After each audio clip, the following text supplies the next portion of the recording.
So மக்கள் ஓட்டு போட்டது வந்து விஜய் சாருக்கு மட்டும் தான். ஸோ அதனாலதான் வந்து பாத்தீங்கன்னா இன்னைக்கு எம்எல்ஏ அமைச்சர்கள் வந்து பாத்தீங்கன்னா தாவேக்கால பம்பரம் போல் வேலை செய்யறாரு. இந்த அரசியல் கட்சிக்குள்ள இன்னைக்கு இவ்வளவு சொத்துக்கள் வச்சிருக்காங்க. ஓகேங்களா, இவங்க ஆரம்ப கால நிலைமை என்னன்றத யோசிச்சு பார்த்தாங்களா? ட்ரெயினுக்கு டிக்கெட் எடுக்க முடியாத ஃபேமிலியில இருந்து வந்துட்டு இன்னைக்கு யூகேக்கும் யூஎஸ்க்கும் போனாங்கன்னா என்னத்த இருக்குது? மக்கள் உண்மையை பார்க்கட்டும். உனக்கு சரியா பேச வராட்டியும் பரவாயில்ல, நீ பேசு அப்படின்னு பேசினது பார்த்தா அதுக்கு ஆப்போசிட்டா அவங்க உட்காந்து பேசுறாங்க பாருங்க. அது எல்லாமே வந்து அபத்தமா இருக்குது. சங்கி அமைச்சர் இன்னைக்கு செக்ரட்டரியேட் வந்து பாத்தீங்கன்னா காலையில 10 மணில இருந்து 6 மணி 7 மணி வரைக்கும் செக்ரட்டரியேட் ஒர்க்கிங்கா இருக்கு. இவங்க செக்ரட்டரியேட்டுக்குன்னா எத்தனை பேரை போயிருப்பாங்க? மத்தியானத்துக்கு அப்புறம் அவங்க எல்லாருமே கிளம்பி வீட்டுக்கு போயிருவாங்க. பாத்ரூம்ல 3 மணி நேரம் உட்கார்ந்து இந்த எதிர்கட்சி தலைவர் நான் சொன்னேன், அவர் பாத்ரூம்ல இருக்காருன்னு சொல்லி 3 மணி நேரமா பதிவு செஞ்சது எவ்ரி 10 மினிட்ஸ்க்கும் 15 மினிட்ஸ்க்கும் பதிவு செஞ்சது யாரு? மிஸ்ஸஸ் உதயநிதி தானே சொன்னாங்க. 3 மணி நேரம் உள்ளுக்குள்ள உட்கார்ந்து இருந்தாரு அப்படின்னா அவருக்கு என்ன, எப்படி வயிறு கலங்கி எவ்வளவு கஷ்டப்பட்டு இருக்காருன்னு யோசிச்சு பாருங்க. போலீஸ் வந்தோடனே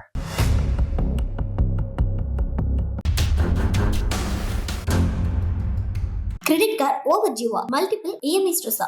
இனி ஒரே இஎம்ஐல ஈஸியா மேனேஜ் பண்ணலாம். Power of one EMI. Sir வணக்கம். வணக்கம். எப்படி இருக்கீங்க? நல்லா இருக்கிறேன். எப்படி இருக்கிறீங்க? சூப்பர் சார், நல்லா இருக்கேன்.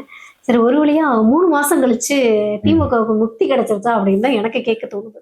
ஏன்னா இன்னைக்குதான் வந்து ரொம்ப நாள் கழிச்சு ஒரு வழியா செயற்குழு கூட்டத்தை போட்டு நம்ம பண்ண தப்பு என்ன, நம்ம மேல என்ன தப்பு இருக்குது அப்படின்னு சொல்லிட்டு ரியலைஸ் பண்ணிருக்காங்க. சோ இந்த செயற்குழு கூட்டத்துல பாத்தீங்கன்னா பல தீர்மானங்கள் எடுத்திருக்காங்க. சோ அதுல முக்கியமா ஒரு விஷயம் என்ன அப்படின்னா, அவங்க என்ன தப்பு பண்ணாங்கன்னு இப்பதான் ரியலைஸ் பண்ணிருக்காங்களா அப்படின்னு. அது ஒண்ணும் கரெக்டா சொல்லவே இல்லையே. எனக்கு தெரிஞ்சு அவங்க அந்த 70 வயசுக்குள்ள உள்ளவங்களை நீக்கணும்னு ஒரு முடிவு எடுத்தாங்களே, அதுவே எனக்கு பெரிய விஷயமா தான் தெரியுது. இல்ல அது மட்டும் இல்லைங்க. அதாவது என்னன்னு கேட்டீங்கன்னா, ட்ரெடிஷ்னலா திமுக பண்ற இன்னைக்கும் ஒரு தப்பு என்னன்னு கேட்டீங்கன்னா, இந்த மன்னராட்சின்னு சொல்றோம் பாத்தீங்களா, அது மன்னராட்சியும் சிற்றரசராட்சியும் பிளஸ் இளைஞர்களை அவங்க கொண்டே வராதுக்கு ஒரு பெரிய காரணம். இன்னைக்கு வந்து என்னன்னு கேட்டீங்கன்னா, மாற்று அரசியல் இன்னைக்கு திமுக செய்யற ஒரே தவறு அப்படின்னு நான் சொன்னேன்னா, ஒரு அரசியல் நிலைப்பாடு இல்ல அதெல்லாம் வேற பிரச்சனை. அஸ் அன் ஆர்கனைசேஷனா அவங்க பண்ற ஒரே ஒரு தவறு என்னன்னு கேட்டீங்கன்னா, அதிமுகல யார் வேணா போய் சேருவாங்க, யார் வேணா அமைச்சராக முடியும், யார் வேணா எம்எல்ஏ ஆக முடியும். புரிஞ்சுங்களா? அது வந்து நான் தாவேக்காக்கு முன் சொல்றேன். ஏன்னா அரசியலே வந்து தாவேக்காக்கு முன் தாவேக்காக்கு பின் அப்படிங்கறத மாறிடுச்சு. திமுகவும் அதிமுகவும் இருக்கும் போது கூட வந்து பாத்தீங்கன்னா எல்லாருமே வந்து பாத்தீங்கன்னா அதிமுக போய் சேருவாங்க. ரீசன் என்னன்னு கேட்டீங்கன்னா, வாய்ப்புகள் கிடைக்கும் அப்படின்றத நம்புவாங்க. ஆனா திமுக பொறுத்த வரைக்கும் பாத்தீங்கன்னா டிஸ்ட்ரிக்ட் 2 பேரை உருவாக்கி வச்சிருப்பாங்க. இப்ப நான் திருச்சி மாவட்டத்தை சேர்ந்தவன். திருச்சி மாவட்டத்துல வந்து பாத்தீங்கன்னா அன்பில் குடும்பமோ இங்க நேரு குடும்பமோ, இந்த 2 குடும்பம், அதாவது இண்டிவிஜுவல் கிடையாது. இந்த குடும்பம் வந்து இருக்கிறதுனால வேற யாருக்கு வாய்ப்பு கிடைக்காதனால கண்டிப்பா வேற யாரும் போய் அதுல சேர மாட்டாங்க. இது வந்து தலைமை மட்டும் இல்ல, மு கருணாநிதியில இருந்து ஆரம்பிச்சு மு.க. ஸ்டாலின், அதுக்கப்புறம் உதயநிதி, அதுக்கப்புறம் இந்துநிதி மட்டும் கிடையாது. சிற்றரசர்களும் இந்த பெரிய காரணம். ஒன்றும் இல்லை, ஒரு கவுன்சிலர் சீட்டு கூட வந்து பாத்தீங்கன்னா படிப்படியா கொடுப்பாங்க. புருஷனுக்கு கொடுப்பாங்க, அது இது லேடிஸ் தொகுதியா மாறிடுச்சுன்னா பெண்டாட்டிக்கு கொடுப்பாங்க. இப்படிதான் வந்து நடந்து கொண்டு இருக்கிறது. இந்த ஐடென்டிபிகேஷன் இன்னைக்கும் பண்ணல. இன்னைக்கு அவங்க பண்ணியிருக்கிறது வந்து பாத்தீங்கன்னா ஒரு ஒரு குறிப்பிட்ட இந்த 70 வயசு அப்படின்ற ஒரு விஷயத்த ஒன்று பண்ணியிருக்காங்க ஒழிய, அந்த மாதிரி எதுக்காக உங்கள்கிட்ட வந்து ஜென்சி நீங்க எவ்வளோ நீங்க பல்ட்டி அடிச்சாலும் யாரும் வந்து சேர மாட்டாங்கன்னு கேட்டீங்கன்னா, மக்கள் யாருமே விரும்ப மாட்டாங்க. Nobody want to be a slave to you. புரிஞ்சுங்களா? இன்னைக்கு வந்துட்டு இருக்கோம். இன்னைக்கு வந்து பாத்தீங்கன்னா நாளை வந்து பாத்தீங்கன்னா இன்டர்நேஷனல் ஸ்லேவரியை ஒழிச்ச நாள். புரிஞ்சுங்களா? நீங்க கேட்குற கேள்வி அப்படிதான் இருக்கு. Nobody want to be your slaves. நான் திமுக சொல்றது, நாளைக்கு இன்டர்நேஷனல் ஸ்லேவரி தினம். புரிஞ்சுங்களா? அது ஒழிக்கப்பட்ட நோட்டிஃபை பண்ண தினம். ஓகேங்களா? அந்த மாதிரி ஒரு விஷயம் தான் உங்க கட்சியில இருக்குது. அதை தயவு செய்து நீங்க திருத்த வரைக்கும், உங்க கட்சியோட ஆர்கனைசேஷன் ஸ்ட்ரக்சர் மாறாத வரைக்கும் உங்க கட்சி வந்து தலை எடுக்கிறதுக்கு மிகவும் பெரிய கஷ்டம். இல்லையா, அவர் இன்னைக்கு சொல்லியிருக்காரு, கம்பேக் கொடுக்கறதுல நம்ம வந்து ஸ்பெஷலிஸ்ட், அதனால இதை நினைச்சலாம் கவலைப்பட வேண்டாம் அப்படின்னு இருக்காரு. எனக்கு தெரிஞ்சு ஆமா, அவங்க திரும்பவும் கம்பேக் கொடுப்பாங்களா? எஸ். ஏன்னா வந்து திமுக வந்து கம்பேர் கொடுக்கறதுல எல்லாம் வந்து இது ஒன்றும் தோல்வின்றது நமக்கு வந்து புதுசு கிடையாது. பல தடவை பார்த்திருக்கோம் அப்படின்னு. ஆனா இவங்க லாஸ்ட் 3 மாசமா பண்ண விஷயங்கள் எதையுமே பார்த்தா இவங்க அந்த தோல்வியை அக்செப்ட் பண்ணிக்கிட்டாங்க, மீண்டு வர்றதுக்கான வழியை தேடுறாங்க, இல்ல தன்னுடைய தவறை உணர்ந்தாங்க அப்படின்னு எந்த இடத்துலயுமே ஒரு காமன் பப்ளிக்கா நம்மளால பார்க்கவே முடியல. ஆனா இன்னைக்கு வந்து ஸ்டாலின் அவர்கள் வீரவசனம் பேசியிருக்காங்க. சோ நாங்க எப்படியும் கம்பேர் கொடுத்துருவோம்னு. இல்ல, நம்பிக்கை வந்து இருக்க வேண்டியதுதான். இது வந்து பாத்தீங்கன்னா இந்த ஓவர் கான்பிடன்ஸ்னு சொல்லுவாங்கல்ல, கான்பிடன்ஸுக்கும் ஓவர் கான்பிடன்ஸுக்கும் வித்தியாசம் இருக்குது. இது இந்த ஓவர் கான்பிடன்ஸ் வந்து இன்னைக்குமே நீங்க கான்பிடன்ஸோட இருக்கிறது ரொம்ப நல்லதுதான். எல்லாருமே கான்பிடன்ஸா இருக்கணும்ன்றத நான் வந்து வலியுறுத்துவேன். புரிஞ்சுங்க. இது வந்து over confidence. Still you are not identified your மிஸ்டேக்குங்கிறத நான் குறிப்பிட்டு காட்டுறேன். புரிஞ்சுங்களா? இந்த மிஸ்டேக்ஸை வந்து நீங்க மிஸ்டேக்ஸ் நீங்க ஃபீல் பண்றீங்களா, வியூவர்ஸ் ஃபீல் பண்றாங்களான்னு பாருங்க. புரிஞ்சுங்களா? ஏன் அதுல போய் சேர மாட்டாங்க? ஏன்னா அம்மையார் ஜெயலலிதா இருக்கும்போது பாத்தீங்கன்னா யார் வேணா போய் சேருவாங்க. யார் வேணா இன்னைக்கு வந்து எம்எல்ஏ ஆகலாம், எம்பி ஆகலாம். என்னை பொறுத்த வரைக்கும் நான் திருச்சி அரசியல சேர்ந்தே சொல்றேன். ஓகேங்களா? வெல்லமண்டி நடராஜர்னு ஒருத்தர் வந்து பாத்தீங்கன்னா மனோகர் கொறடாவா இருந்தாரு. அதிமுக கொறடாவா இருந்த மனோகருக்கு உதவியாளராக இருந்தவர். புரிஞ்சுங்களா? அவருக்கு டக்குன்னு சீட்டு கிடைக்குது, எம்எல்ஏ சீட்டு. அந்த நேரத்தில் பார்த்தீங்கன்னா கொறடா மனோகர் வந்து தோல்வி அளிக்கிறாரு. அப்போ வந்து பார்த்தீங்கன்னா வெல்லமண்டி நடராஜர் திருச்சி கிழக்கு தொகுதி, இன்னைக்கு விஜய் சார் சிஎம் சார் நின்று ரிசைன் பண்ண தொகுதி. புரிஞ்சுங்களா? அதுக்கு முன்னாடி எம்எல்ஏ வந்து பார்த்தீங்கன்னா வெல்லமண்டி நடராஜர். புரிஞ்சு அந்த வெல்லமண்டி நடராஜருக்கு வந்து பார்த்தீங்கன்னா உடனே அமைச்சர் பதவி தூக்கி கொடுக்குறாங்க. ஃபர்ஸ்ட் டைம் எம்எல்ஏ அமைச்சர் பதவி தூக்கி கொடுக்குறாங்க. அந்த மாதிரி ஒரு விஷயம்னா நடக்கக்கூடிய ஒரே ஒரு கட்சி அப்ப இருந்தது வந்து அதிமுக. இப்ப இருக்கிறது வந்து தாவேகா. அதிமுகலயும் ஒரு சில இந்த குடும்ப கட்சியை சேர்ந்தவங்க இல்ல அதுதான் அப்ப இருந்தது அவருடைய பையன் அந்த மாதிரி. மேடம் அதுதான் சொன்னேன். நான் வந்து சொல்றேன் அப்ப இருந்த கட்சி வந்து அதிமுக. அரசியல் பின்புலமாவே தாவேகாக்கு முன் தாவேகாக்கு பின்னுங்கிறது மாறிடுச்சுன்னு சொல்றேன். புரிஞ்சுங்களா? சோ அம்மையார் ஜெயலலிதா இருக்கிற வரைக்கும் வேற விஷயமா இருந்துச்சு. அம்மையார் ஜெயலலிதா மறைவுக்கு அப்புறம் வந்து பாத்தீங்கன்னா அதிமுகவும் திமுகவோட பாணியை வந்து பின்பற்ற ஆரம்பிச்சு இன்னைக்கு தாவேகா வந்து ஒரே மாற்ற சக்தியா நிக்கிறதுனால இன்னைக்கு நல்லா யோசிச்சு பாருங்க. அதிமுக திமுக ஓகேங்களா, சாமானியர்கள் யாரையாச்சும் இந்த வாட்டி இந்த எலெக்ஷனுக்கு நீங்க சீட்டு கொடுத்துருக்கீங்களா? புரிஞ்சுங்களா? 234 சீட்டு நீங்க உங்க கூட்டணி கட்சியை ஒதுக்கிக்குவாங்க. நான் மெயினா எடுக்கிறது திமுக மற்றும் அதிமுக. கிட்டத்தட்ட 150 160 தொகுதிகள் நீங்க ரெண்டு பேரும் சேர்ந்து கிட்டத்தட்ட 320 தொகுதிகள் நின்றுருக்கீங்க.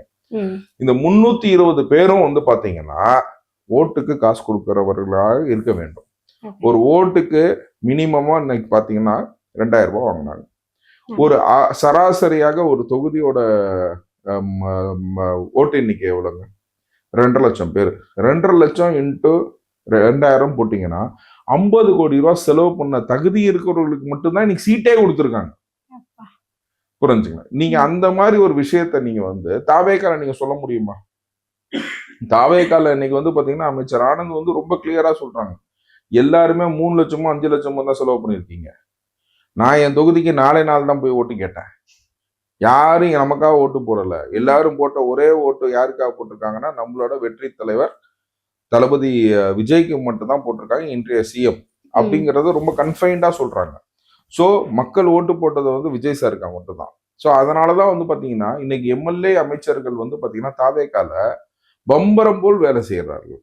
சுற்றுறாங்க, அப்படியே சுற்றுப்பயணம் இது எல்லாமே அடாப்ட் பண்ணிக்கிறாங்க. முன்னாடி என்ன பண்ணுவாங்க, செக்ரட்டரி என்ன சொல்றாரு, அந்தந்த செக்ரட்டரி என்ன சொல்றாங்களோ அதை கேட்டு வந்து நமக்கு எவ்வளவு கிடைக்கும்ன்றத பார்த்துட்டு, ஓகேங்களா, பார்ட்டி ஃபண்டுக்கு எவ்வளோ, என் வீட்டு ஃபண்டுக்கு எவ்வளோ, எம்எல்ஏக்கு எவ்வளோ, கவுன்சிலருக்கு எவ்வளோங்கிறத பிரித்து உனக்கு எவ்வளோ அப்படின்றத ஒரு 5-6 விதமாக பிரித்து கையெழுத்து போட்டு முடிக்கிறது தான் அவங்களோட வேலை.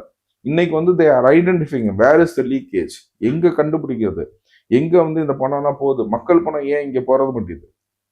இப்ப பள்ளிக்கல்வித்துறைக்கு வந்து கம்மியா செலவு பண்ணியிருக்காங்க அப்படின்றாங்க, இந்த துறைக்கு கம்மியா செலவு பண்ணியிருக்காங்க. ஏன்னா இது லஞ்சம் இல்லாத செலவு. ஒரு பேக் வாங்குறதுல, ஒரு சைக்கிள் வாங்குறதுல நீ கமிஷன் அடிக்கிறீங்க. புரிஞ்சுங்களா? ஒரு ஸ்கூல் பசங்களுக்கு கொடுக்குற ஒரு யூனிஃபார்ம்ல கமிஷன் அடிக்கிறீங்க. அவங்க படிக்கிற டெக்ஸ்ட் புக்ல நீங்க கமிஷன் அடிக்கிறீங்க. இந்த கமிஷன்னா தவிர்த்தாவே நல்ல முறையா செய்ய முடியும் அப்படிங்கிறது தான் தாவேகா அரசு அவங்க பட்ஜெட்ல சொல்லியிருக்காங்க.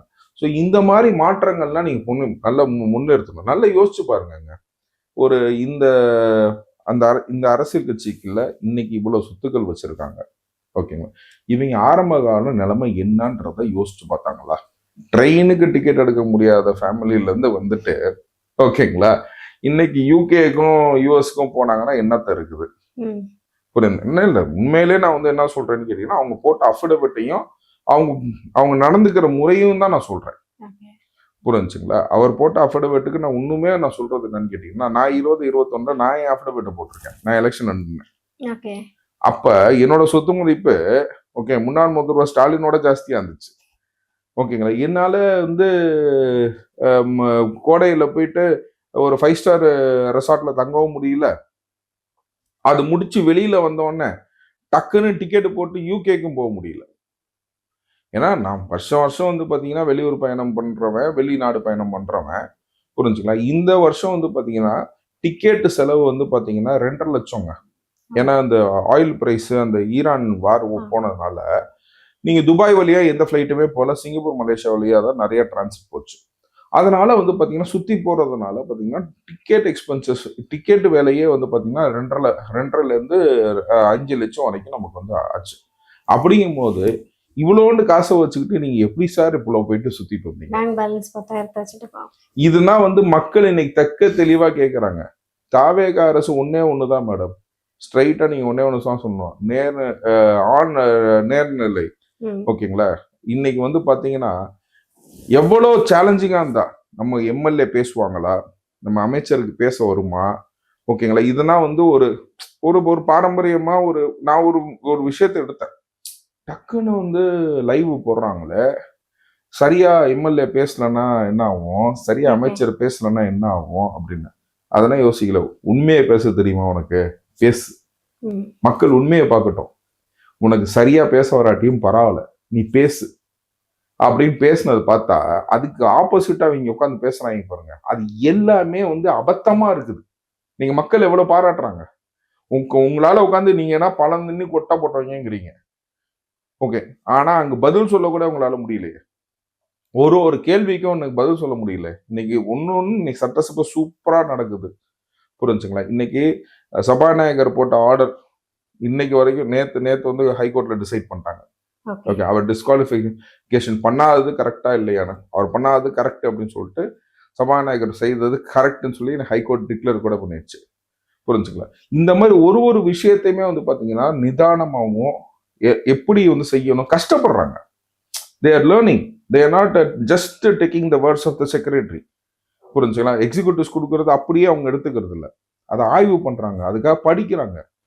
இன்னைக்கு செக்ரட்டரியேட் வந்து பாத்தீங்கன்னா காலையில 10 மணில இருந்து 6 மணி 7 மணி வரைக்கும் செக்ரட்டரியேட் ஒர்க்கிங்கா இருக்கு. இவங்க செக்ரட்டரியேட்டுக்குன்னா எத்தனை பேர் போயிருப்பாங்க? மத்தியானத்துக்கு அப்புறம் அவங்க எல்லாருமே கிளம்பி வீட்டுக்கு போயிடுவாங்க. அப்பேற்பட்ட செக்ரட்டரியேட் வந்து ரொம்ப ஃபங்க்ஷனிங்கா இருக்குது அப்படின்னா it is a very good principle. இவ்வளவு நாள் சட்டமன்றம் நடந்தது ஓகே சார், நேத்து நடந்த விஷயங்கள் அப்படின்றத அக்செப்ட் பண்ணிக்க முடியுதா? ஏன்னா இவர் சங்கி அமைச்சர்னு சொல்றதும், ஏன்னா சங்கி அமைச்சர்னு அவர் சொல்றதுக்கான மீனிங் எல்லாருக்கும் தெரிஞ்ச ஒரு விஷயம். RSSல வந்து நிர்மல்குமார் அவர்கள் இருந்தாங்க அப்படின்னா, பட் ஆனா அதுக்கு நீங்க 3 மணி நேரம் RSSல இருந்தாங்களா, பிஜேபில இருந்தாரா? இல்ல, பிஜேபியில இருந்தாங்க. இதுக்கு முன்னாடி நிர்மல்குமார் அவர்கள் வந்து பிஜேபியில இருந்தாங்க அப்படின்றது எல்லாருக்குமே தெரிஞ்ச ஒரு விஷயம் தான்.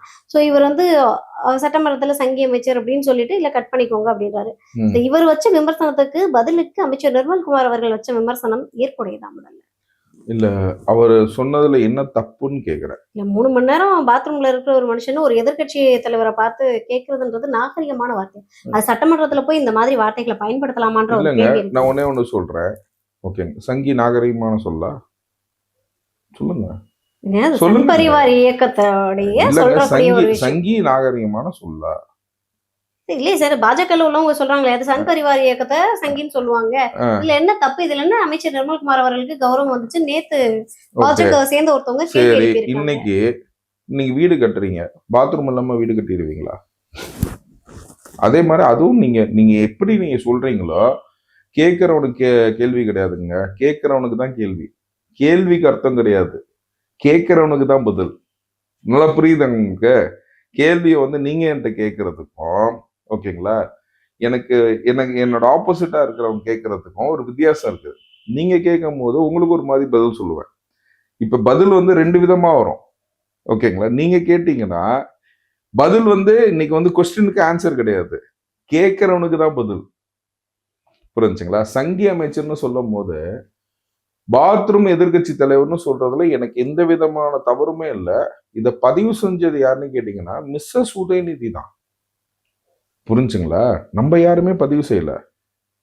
புரிஞ்சுங்களா? அவர் பாத்ரூம்ல இருக்காருன்னு சொல்லி 3 மணி நேரமா பதிவு செஞ்சது எவ்ரி 10 மினிட்ஸ்க்கும் 15 மினிட்ஸ்க்கும் பதிவு செஞ்சது யாரு? மிஸ்ஸஸ் உதயநிதி தானே சொன்னாங்க. இல்லைங்க, ஒரே நிமிஷம். 3 மணி நேரம் உள்ளுக்குள்ள உட்கார்ந்து இருந்தாருங்கிறத நம்ம எல்லாருமே பார்த்தோமா பார்க்கலையா? 3 மணி நேரம் உள்ளுக்குள்ள உட்கார்ந்து இருந்தாரு அப்படின்னா அவருக்கு என்ன, எப்படி வயிறு கலங்கி எவ்வளவு கஷ்டப்பட்டு இருக்காருன்னு யோசிச்சு பாருங்க. போலீஸ் வந்தோடனே. புரிஞ்சுங்களா? மடியில கனம் இல்லைன்னா நமக்கு பயம் இல்லம்பாங்க. அவருக்கு மடியில கனம் இருந்திருக்குங்க. அதாங்க 3 மணி நேரம் உட்கார்ந்து இருக்காரு. புரியுதுங்களா உங்களுக்கு? மடியில கனம் இருக்குது. இது யாருமே பதிவு செய்யல. 3 மணி நேரம் சொன்னது யாரு?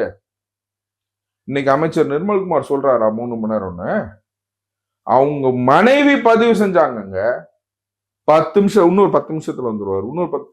அவர் அதுக்கும் பதில் கேட்டாரு. அதுக்கு என்ன ஒரு அமைச்சர் போட்டிருக்கீங்களா? அமைச்சர்னா போடலங்க, இது உங்க மனைவியோட கருத்து. இது எல்லாமே நாங்க லைவ் டெலிகாஸ்ட்ல பார்த்துட்டு இருந்தோம். வீடியோல எல்லாத்துக்கும் நமக்கு வந்துட்டு இருக்கு.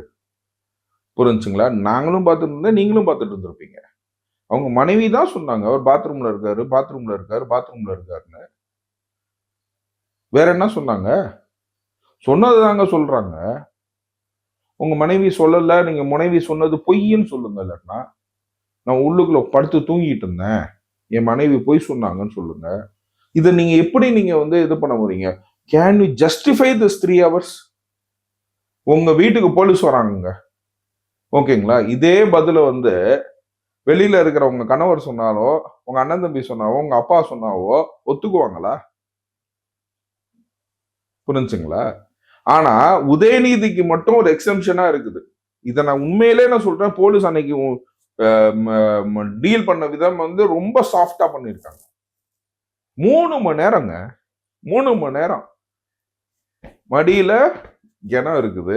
அதனாலதான் அவர் பாத்ரூம்ல உட்காந்து. நேத்து வந்து அவர் வந்து சட்டமன்றத்துல பேசினதை பார்த்தா அப்படி தெரியலையே சார். எனக்கு நேத்து சட்டமன்றத்துல அவர் அப்படி பேசினதை பார்த்தா அப்படி தெரியல, மடியில கனம் இருக்கிற மாதிரி. ஏன்னா அவர் சவால் வர்றாரு, ஓப்பன் சவால் வர்றாரு. உங்க டேபிள்ல ஃபைல் இருக்குதுன்னா ஓபன் பண்ணுங்க. எதுக்கு ஜோசியர் நல்ல நேரம் பார்த்து சொல்லணுமா? ஓபன் பண்ணுங்க, நாங்க எது வந்தாலும் ஃபேஸ் பண்ண தயாரா இருக்கோம். ஏங்க, நீங்க எப்ப என்னென்ன வேலையை யார் என்னென்ன செய்யணும் அப்படிங்கறது அவங்களுக்கு அப்பப்ப தெரியுங்க. நான் சொன்னது புரியுதா? புரிஞ்சுங்களா? You need not dictate the CM to do such a work. புரிஞ்சுங்களா? சிஎம் எப்ப எந்த செய்யணுமோ அதை அப்பப்ப செய்வாரு. புரிஞ்சுங்களா? எந்த நேரத்துல செய்யணும், எப்படி செய்யணுங்கிறது அவருக்கு நல்லா தெரியும். நீங்க இவ்வளோ பண்ணியுமே அவர் வந்து ஆப்போசிட்ல உட்கார்ந்துருக்காருன்னா he knows how to do it and how to deal with it. புரிஞ்சுங்களா? எதிர்கட்சி உனக்கு பயம் இல்லைன்னு. ஓகேங்களா? இது இன்னொரு ஜேர்னல்ல கூட பார்த்தேன். ஓகே, 3 இலக்கு 2 நிச்சயம்னு போட்டிருந்தாங்க. இந்த 3 கோப்பைகள் வந்து 3 மினிஸ்டர் இலக்கு 2 நிச்சயம்னு. டைரக்டர் ஆஃப் ப்ராசிக்யூஷனா, இப்போ ஃபார் அன் எக்ஸாம்பிள், இப்போ நான் வந்து டைரக்டர் ஆஃப் ப்ராசிக்யூஷன் ஆயிருந்தேன்னு வச்சுக்கோங்க. சிஎம் டேபிளுக்கு வந்திருந்ததை சிஎம் அப்படியே வந்து செய்ய மாட்டார். He will give the file to the director of prosecution. அதாவது இன்டெலிஜென்ஸ் கொடுக்குற ரிப்போர்ட்டையோ, டிபார்ட்மெண்ட் கொடுக்குற ரிப்போர்ட்டையோ அவ அப்படியே செய்ய முடியாது. சிஎம் டேபிளுக்கு வந்த உடனே பார்த்தீங்கன்னா டைரக்டர் ஆஃப் ப்ராசிக்யூஷனை கொடுப்பாங்க. இந்த எவிடன்ஸ்னா நிற்குமா, இந்த எவிடன்ஸ்னா வந்து சப்ஸ்டான்ஷியல் எவிடன்ஸா, இந்த விட்னஸ்னா வந்து ஹாஸ்டைல் ஆகிறதுக்கு வாய்ப்புகள் இருக்கா, and what is your thing, இந்த செக்ஷன்ஸ்லாம் வந்து பேராமீட்டர்ஸ்க்கு கரெக்டாக இருக்குமா இல்லையா, நம்ம இந்த லைன்ல போனோம்னா can we expose this scandal or we can only point out certain people. அந்த மாதிரி ரிப்போர்ட்ல வந்து அதோட பிளஸ் மைனஸ் எல்லாத்தையும் யோசிப்பாங்க. புரிஞ்சுங்களா? இன்னைக்கு அந்த மாதிரி பண்ணும்போது இந்த ஸ்கேண்டல்ல நம்ம கீழே ஒரு அமைச்சர் மட்டுமே வந்து முடிவு பண்ணி நடக்கிற ஸ்கேண்டல் கிடையாதுங்க. கீழே இருக்கிற ஒரு ஐஏஎஸ் ஆஃபீஸர், அதிகாரிகள் கீழே வரைக்கும் அது போகும். புரிஞ்சுங்களா? யூ ஹாவ் டு, ஒரு கரையான் புத்து மாதிரி இதுனா. கரையான் நல்லதையும் செய்யும், கெட்டதையும் செய்யும். நிலத்துல வந்துச்சுன்னா நல்லது, ஓகே. உங்களுக்கு வந்து தண்ணியை ஈர்த்து உட்கார வச்சுக்கும். அதுவே வீட்டுக்குள்ள வந்துச்சுன்னா எல்லாத்தையும் அரிச்சிட்டு போயிடும். அதே மாதிரிதான் ஒரு விஷயத்த வந்து சாதகம் பாதகம் எல்லாத்தையுமே பார்ப்பாங்க. Okay. It's not just shooting up question that is just arrest a person and keep it அப்படின்னு. இந்த மாதிரி நிலைமையை வந்து என்னைக்குமே வந்து பாத்தீங்கன்னா சிஎம் சார் எடுக்க மாட்டாரு. ஃபார் யுவர் இன்ஃபர்மேஷன் ஆல்சோ அவங்க மென்ஷன் பண்ணப்ப கூட we will not Udhayanidhi arrest அப்ப கூட வந்து பாத்தீங்கன்னா ஃபிளாப்போட arrest, failure leader of opposition mister உதயநிதியோட அரெஸ்ட் அப்ப கூட என்ன சொன்னாருன்னு கேட்டீங்கன்னா கோர்ட்ல சொல்லும் போது அவங்க ஒரு ஏபி போடுறாங்க.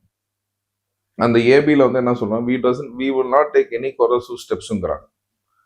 we will not take any corrosive stepsனா என்ன அர்த்தம்னு கேட்டீங்கன்னா நாங்கள் அவரை கைது செய்ய மாட்டோம்ன்றது சொல்றதே யாரு, தமிழக அரசு தான். புரிஞ்சுங்க, கோர்ட்லேயே சொல்லிட்டாங்க நாங்க அரெஸ்ட் பண்றது நாங்க விசாரணைக்கு தாங்க கூட்டிட்டு போறோம் அப்படின்ட்டாங்க. புரிஞ்சுங்களா, இந்த ஸ்டேட்மெண்ட்டை வச்சுதான் அவங்க ரெக்கார்ட் பண்ணி ஓகே நைட்டுக்குள்ள விட்டுருங்க அப்படின்னாரு. ஸோ இதை என்னமோ அவங்க வெற்றி பெற்ற மாதிரி அவங்க வந்து ஃபோக்கஸ் பண்ணிக்கிறாங்க. இல்லைங்க நான் கொரசிவ் ஸ்டெப்ஸ் எடுப்பேன், நானே அதே சமயத்தில் நான் இருந்து நான் பண்ணணும்னு யோசிச்சிருந்தேன்னு வச்சுக்கோங்க. அவங்க ஃபைல் பண்ணது ஆன்டிசெப்டரி பெயில் பெட்டிஷன். புரிஞ்சுங்களா, he was been arrested at the time when they came in for hearing. நான் என்ன சொல்றேன், lordship this is a petition, it is only anticipatory bail, let them file the appropriate petition before you. புரிஞ்சுங்களா, appropriate பெட்டிஷன்னா நான் fail application தான் போடணும். புரிஞ்சுங்களா, ஆன்டிசெப்டரி பெயிலுங்கிறத arrest பண்றதுக்கு முன்னாடி, அரெஸ்ட் பண்ண பிறகு அது இன்ஃப்ளெக்சுவஸ் ஆயிடுது அப்படின்னு சொல்லிட்டு நம்ம ஆக்ஷன் எடுத்துக்கலாம். பட் ஆனா வந்து இங்க தாவேக அரசு அட்வொகேட் ஜெனரல் வந்து ரிப்போர்ட் பண்றாரு, even though it is an anticipatory bail, we are not going to take any corrosive steps, that is our undertaking. இதுதான் நாங்க எந்த வித நடவடிக்கையும் எடுக்க போறதில்லை, அதாவது கைது செய்யப்பட போறதில்லை அப்படிங்கிறத தெளிவு பண்ணி சொன்னதுக்கு அப்புறம் ஓகே நைட்டு விட்டுருங்கன்னு சொல்லி ஒரு ஆர்டர் போடுறாரு. புரிஞ்சுங்களா, இதுல எப்படி வேணா வந்து செஞ்சிருக்கலாம் தாவேக அரசு. ஆனா வந்து என்னன்னு கேட்டீங்கன்னா ஆஸ் பர் அவங்க ஒரு கம்ப்ளைண்ட் கொடுத்துருக்காங்க, கூப்பிட்டு விசாரணை பண்ணியிருக்காங்க. ஸோ அந்த மாதிரி வந்து ஒரு ஜெனியூனிட்டியா, அதாவது ஒரு விஷயம் பண்றதுக்கு முன்னாடி தெளிவா வந்து இந்த கவர்மெண்ட் பண்ணிட்டு இருக்கு. தேங்க்யூ. கிரெடிட் கார்டு ஓவர் ஜியூவா, மல்டிபிள் இஎம்ஐ ஸ்ட்ரெஸ்ஸா, இனி ஒரே இஎம்ஐல ஈஸியா மேனேஜ் பண்ணலாம். Power of one EMI.